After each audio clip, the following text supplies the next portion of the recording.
네, 전문가의 시각으로 오늘장의 기준 잡아드리겠습니다. 체크인스탁이고요. 알파경제 김준우 이사, 나도투자연구소 이재규 본부장 두 분 모셨습니다. 안녕하세요. 안녕하세요. 예. 첫 번째로는 먼저 미증시에서부터 또 중요한 포인트들 짚어보겠습니다. 간밤에 미증시 3대 지수 나란히 하락했는데 그 가운데서도 다우의 낙폭이 가장 컸습니다. 그 가운데 구성 종목 가운데 하나인 세일즈포스라는 종목이 자그마치 20% 정도의 이 큰 폭의 하락 움직임을 보여준 영향이 상당히 좀 크게 작용했다라고 하는데 사실 우리에게는 많이 친숙한 종목은 아닙니다. 뭐 구글, 애플 이런 종목만큼 친숙하지는 않은데 이 종목이 그만큼 또 의미가 있는 것인지 그리고 왜 하락했는지 두루두루 좀 보도록 할게요. 세일즈포스 어떤 기업인지 그리고 지금 이 시점에서 이 종목을 봐야 되는 이유 알려주세요. 김 이사님. 네, 대표적으로 이제 CRM 기업이라고 하고 우리가 잘 모르는 이유는 뭐 B2C보다는 뭐 B2B 쪽에 포커싱이 맞춰진 기업이기도 하고요. 그 다음에 클라우드 AI 쪽에 적극적인 수혜를 담은 기업이다. 이렇게 우리가 그동안 얘기해왔단 말이죠. 그런데 이번에 실적이 좋았는데 가이던스가 떨어지면서 급락이 나온 거란 말이에요. 그러면 여기서 우리가 가장 중요하게 봐야 되는 포인트는 뭐, 근데 이 종목이 떨어지면서 자기만 떨어지면 다행인데 관련 종목군들을 다 끌고 내려갔단 말이죠, 오늘. 뭐, 마이크로소프트까지 끌고 내려가지 않았습니까? 그래서 이 주가가 뭐, 1년 상승한 거 다 말아먹은 건 그렇다 치더라도 다른 서비스 소프트웨어 종목까지 다 끌고 내려간 그런 상황을 좀 주목해 볼 필요가 있겠다라는 거죠. 말씀드리고 싶은 핵심 포인트는 여전히 엔비디아 이런 종목군들이 강하게 버텨주고 있지만 하드웨어 매출은 나오는 것 같은데 도대체 서비스와 소프트웨어 매출은 언제 나오는 거지? 클라우드 관련된 종목도 급락했잖아요, 오늘. 그러면 우리가 지금 바라고 있는 건 AI 데이터 센터의 성장, 그리고 그와 관련된 서비스와 소프트웨어의 성장, 그게 하나 이제 큰 카테고리가 될 것이다라고 보고 있는 것인데, 지금 정확하게 이 종목이 세일즈포스가 소프트웨어 서비스 지금은 아니야. 하드웨어 정도만 매출이 나오는 것 같아 라고 언급한 것이기 때문에 그 부분에 대한 충격을 뭐 우리는 한번 좀 고민해 봐야 될 것 같습니다. 네, 단순히 한 기업의 성적이 아니라 앞으로 AI 성장에 대한 의구심으로 번지기 시작했다라는 말씀이신 건데 그렇다면은 국내에서 관련주는 어떤 게 있을까요? 근데 국내도 뭐 많은 종목이 있죠. 뭐 플레이토도 있고 마음 AI도 있고 한국야구 컴퓨터도 있고.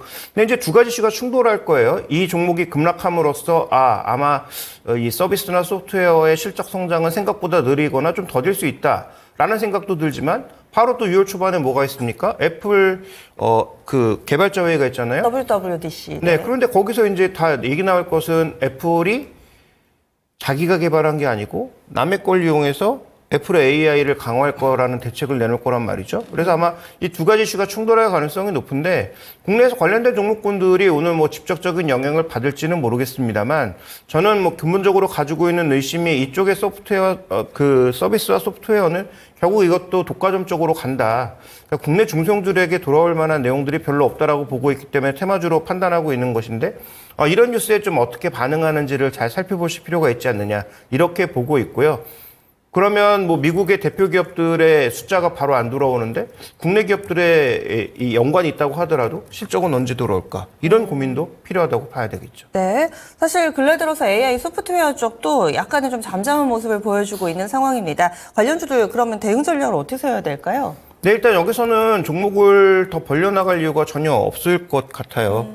지금은 하드웨어 투자하기도 빠듯한 그런 시기고, 네. 추가적으로 서비스와 소프트웨어 쪽에서 돈을 받는 것도 힘겨워 보이거든요.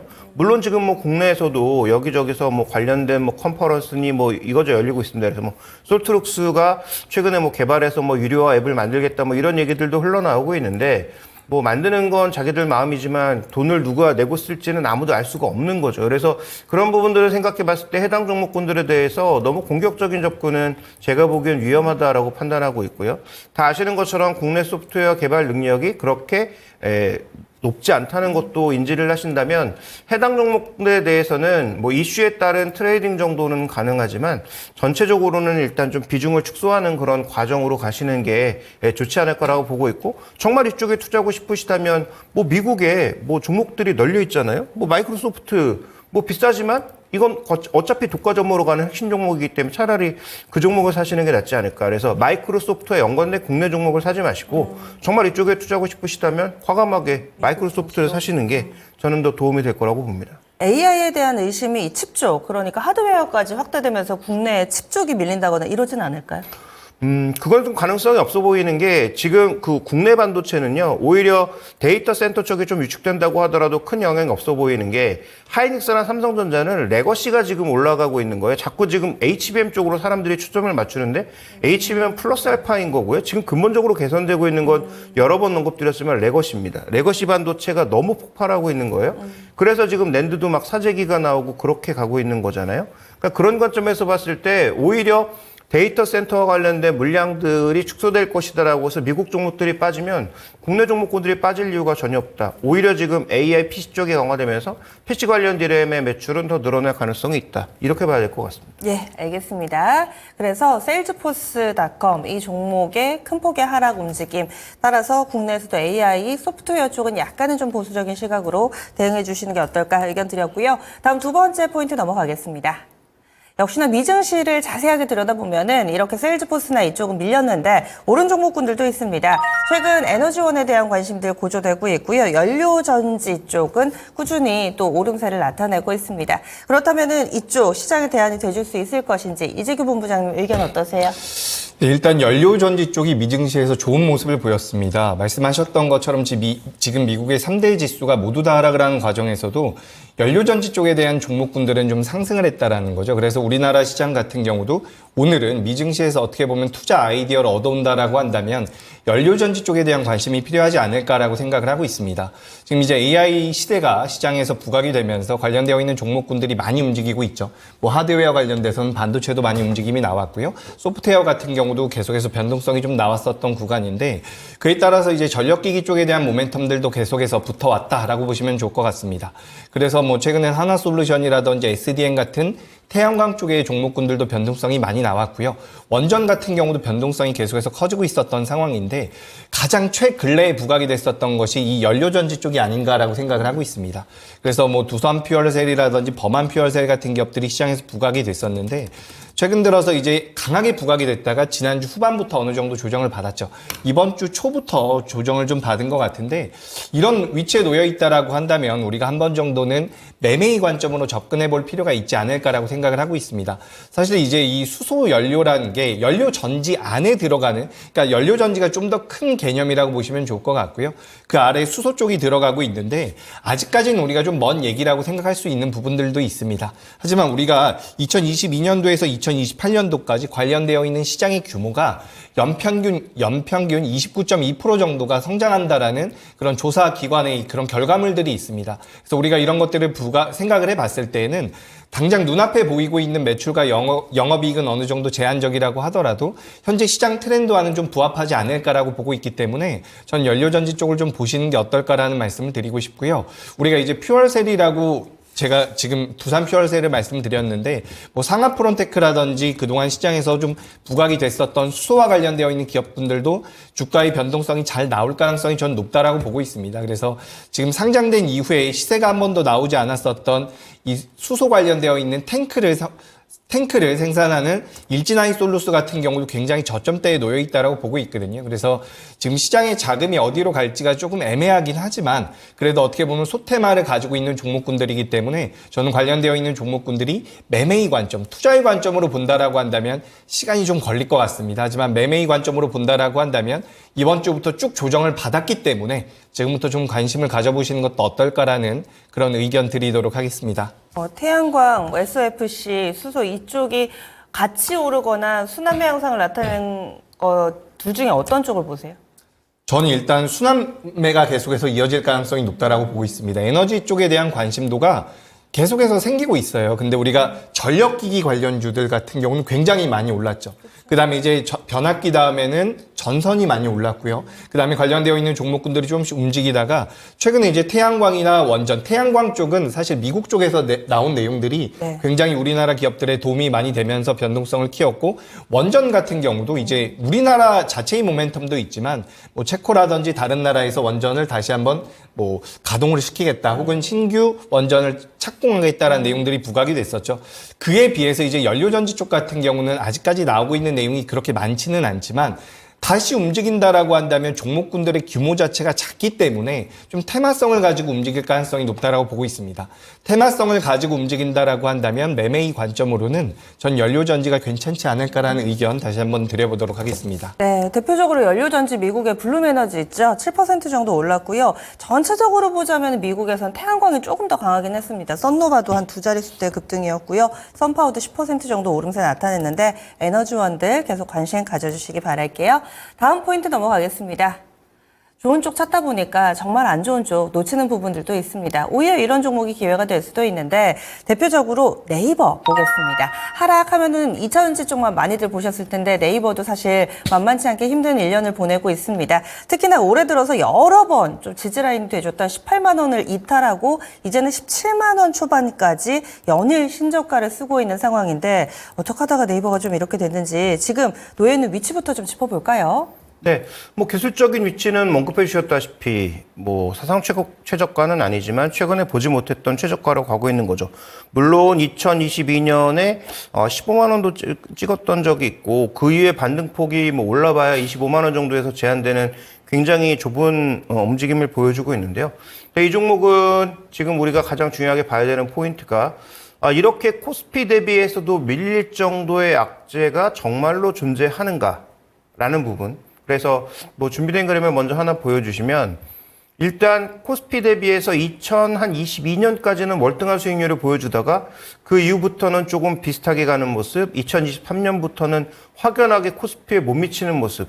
뭐 최근 들어서는 뭐 코스피 뭐 이런 얘기하면 제가 크게 욕먹을 수도 있겠습니다만 지수가 크게 빠지는 건 아니에요. 못 올라서 문제죠. 네. 그래서 코스피는 어쨌든 버티고는 있는데 네이버가 신저점으로 내려가니까 최근에 코스피와의 괴리도가 더 벌어지고 있는 상황이거든요.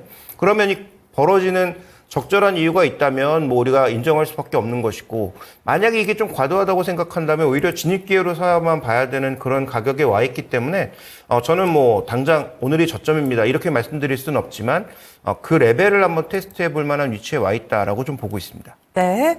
그렇다면은 지금 바닥을 예상하고 계신 건데 네이버 하면은 또 이런 플랫폼 관련된 종목군들 같이 움직이는데 이 투자 아이디어를 비슷하게 카카오에도 적용을 해도 좋을지 투자 전략을 세운다면 그렇다면 뭐 지금부터 분할면서 의견을 주시는 건지 자세하게 좀 알려주세요. 네, 이 첫 번째로 우리가 좀 봐야 되는 포인트는 결국 라인 야후 문제죠. 이게 어떻게 결론나느냐가 이제 관건인데, 국내에서는 잘 보도가 되고 있지 않지만, 일본에서는 거의 뭐 넘기는 쪽으로, 그게 당연하다라는 쪽으로, 이렇게 지금 계속 언론에서 흘리고 있는 그건 일본 상황이거든요. 얘기고요. 그러니까 일본에서 그렇게 흘리고 있는데 그게 우리나라에 보도가 되지 않고 있고 우리나라 언론에서는 마치 뭐 정부가 보호해주는 것처럼 얘기가 나오고 있지만 일본 언론에서는 당연히 이게 넘어야 된다라는 쪽으로 이미 인식이 되고 있는 거죠. 근데 착각하시면 안 되는 게 자꾸 네이버가 카카오, 뭐 라인이 카카오와 비슷하다고 생각하는데 일본에서는 그 정도가 아닙니다. 그러니까 정말 저 시골에서 그 라인 가지고도 뭐 예를 들어서 우리가 할 수 있는 행정 서비스까지도 할 수 있는 그냥 플랫폼이거든요. 그러니까 이게 그냥 공공 서비스까지 라인이 다 감당하고 있는 거예요. 일본 입장에서는 무조건 뺏어오고 싶은 그런 서비스인 거죠.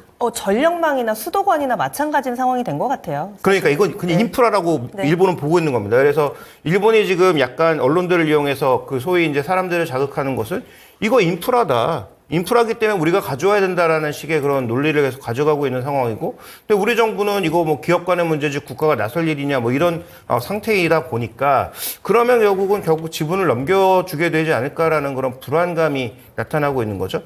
근데 여기서 핵심 포인트는 네이버는 플랫폼 기업이고 AI를 지향하는 기업인데 가장 큰 숫자를 차지하고 있는 일본의 한 5천만 이상의 MAU가 빠지게 되면 그러면 과연 여기서 의미 있는 데이터베이스를 확보하고 의미 있는 AI를 나타낼 수 있는 로 데이터가 생길 수 있는가? 라는 부분에 대해서는 우리가 이제 물음표를 달 수밖에 없는 상황이니까 그래서 이제 지금 말씀하셨던 바닥을 한번 점검해 보도록 할까요? 이 종목의 지금 P 쪽은 이익은 잘 나오는데도 빠지는 거 결국 이익이 어떻게 될지 모른다는 얘기 아니에요? 그럼 PB 측면에서 보시면 바닥권에 와 있습니다. 근데 지금 만약에 네이버가 지분을 팔아서 현금을 얼마나 확보하게 될지도 잘 모르겠지만 현금을 확보한다고 해서 현재 PB를 명확하게 바닥으로 인식할 수 있느냐는 결국 향후 뉴스가 어떤 방향으로 흘러가느냐에 따라서 굉장히 큰 차이가 있을 수 있는 거고요. 더 중요한 건 지금 일본의 시각은 일본 것만 내놓고 가라는 게 아닙니다. 그럼요. 태국과 지금 대만에서 하고 있는 서비스까지 다 내놔라. 그 논리는 뭐냐면 네. A홀딩스 밑에 있는 자회사인데 너희가 A홀딩스의 지분을 넘겨오는 건데 그걸 왜 가져가냐. A홀딩스를 넘겨가면 그것도 다 우리 거. 이런 식으로 얘기하고 있는 거예요. 그래서 그와 관련된 협상을 네이버가 어떻게 잘 끊어내는지가 하나의 좀 관건으로 보여져서 지금 당장 바닥이라고 얘기할 수는 없지만 네이버는 제가 보는 시각에서는 이 두 가지 이슈를 해결하는 순간 주가는 빠르게 오를 수 있다. 왜냐하면 아시는 것처럼 1월달 실적, 그다음에 그 4월달에 나온 실적, 작년 4분기, 올해 1분기 실적은 예상보다 굉장히 좋지 않았습니까? 분명히 쇼핑 플랫폼 성장하고 있고, 그다음에 서치 플랫폼이 상대적으로 위축된 상황에서도 실적은 잘 나고 있고, 비용 통제도 하고 있거든요. 그러니까 그런 측면에서 봤을 때 지금 묵혀있는 이슈만 해결되면 빠르게 반등할 가능성이 높으니까 저점임을 우리가 너무 확신하지는 말되 분할 매수의 시작은 최악으로 보일 때 지금부터 시작해야 되는 게 아닌가 이렇게 좀 보여지고요. 다만 이 종목을 이미 투자하셔서 큰 손실을 보신 분들은 지금 추격 매도는 하지 마시고 추가 매수도 하지 마시길.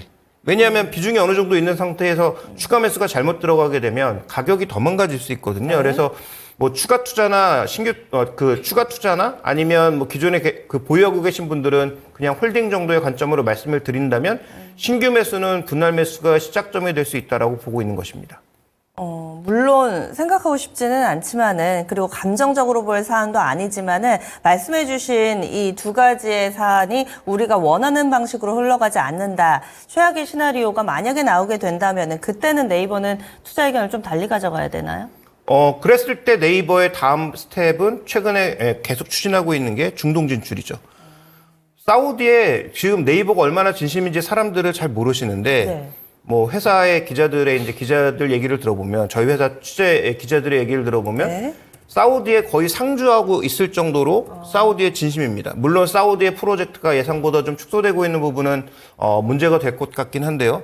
지금 네이버가 중동 같은 새로운 지역으로 진출해서 이쪽에다가 디지털 트윈이나 서비스 플랫폼을 유치하기 위한 엄청난 노력을 하고 있다라는 것. 그래서 만약에 이제 일본권 비교적 잘 해결되고 사우디 쪽에 신규 모멘텀이 붙으면 그때는 더 움직일 수가 있겠죠. 그래서 일단 말씀해 주셨던 여러 가지 부정적 이슈가 겹친다고 하더라도 다른 쪽에서 뭔가 풀어낼 수 있으면 여전히 신규 매수 관점에서 분할 매수 의견은 저는 가능하다라고 보고 있습니다.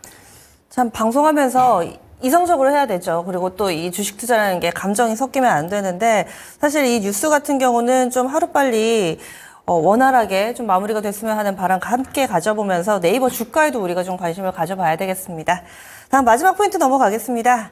마지막으로는 시간의 거래에서의 움직임에서도 우리가 봐야 될 부분이 있는데요. 우주항공 관련된 종목군들의 동시다발적인 강세 흐름, 이것이 본장에도 영향을 미치게 될지. 사실은 이번 주 초에 이 우주항공청 개청하고 나서는 재료 노출로 꺾이는 거 아니냐 이렇게 걱정하셨던 분들도 있는데 오히려 분위기가 좀 좋아지는 것 같아요. 제가 지난주 금요일에도 관련되어 있는 이슈를 가지고 왔는데 당시에도 이런 말씀을 드렸습니다.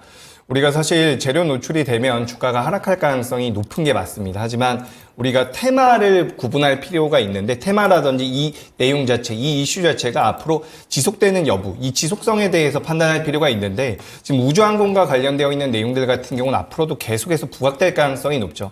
그래서 우리가 예를 들어서 뭐 봄에는 우리가 과거의 예를 들어보자면 봄에 황사 관련주들이 많이 변동성을 보였었던 적이 있습니다. 하지만 황사 관련주라는 것은 뭐 그런 시기적인 계절적인 모멘텀을 가지고 일시적으로 움직이고 또 몇 개월 동안 움직이지 못한다라는 그런 시세 연속성이 나올 가능성이 굉장히 적죠. 하지만 우주항공 같은 경우는 앞으로 우리가 가야 할 개발 방향 중에 하나라고 보셔야 될 것 같습니다. 그렇기 때문에 우주항공청 개청 이후에 밀렸는데 사실 뭐 낙폭이 좀 나왔었던 기업들도 있습니다. 세트랙아이라든지 AP위성이라든지 전반적으로 하락이 나왔는데 그 구간 속에서 다른 뭐 시장 자체도 많이 밀렸었던 모습입니다. 코스피도 많이 밀렸고 코스닥도 많이 밀렸는데 이제 어제 시간외 단일가에서 관련되어 있는 종목군들이 많이 올라왔더라고요. 그래서 어떤 내용이 나왔을까 좀 찾아봤더니 뭐 스페이스 광개토 프로젝트를 통해 가지고 2032년도에는 달에 탐사선을 착륙시키겠다. 그리고 2024년도까지는 뭐 100조 원 투자를 이끌어내겠다라는 내용들이 나오면서 우주항공 쪽에 대한 관심도가 다시 한번 붙을 가능성이 높습니다.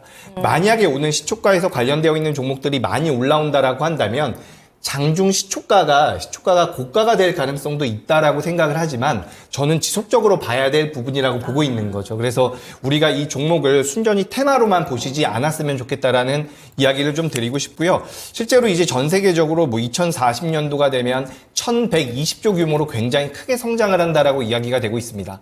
우리나라가 아직까지 전체 이 우주항공 시장에서 크게 차지하고 있는 비중은 없지만 지금부터 반대로 말씀드려보자면 많이 차지할 만한 성장 여력도 많이 크다라는 거죠. 그래서 지금 전 세계적으로 독자 우주 수송 능력을 전 세계에서 7번째로 우리나라가 가지게 됐다라고 하는데 오늘부터 뭐 변동성이 상방으로 쭉 이어질 것입니다. 뭐 이런 이야기는 아니지만 앞으로 계속해서 좀 보실 필요가 있다라는 말씀을 드리고 싶습니다. 네, 그래서 우주항공 관련돼서 테마로 치부할 것이 아니라 장기적으로 성장하는 산업이기 때문에 꾸준히 관심 가져보자 이야기 드렸습니다. 이렇게 해서 4가지 체크포인트 알아봤습니다.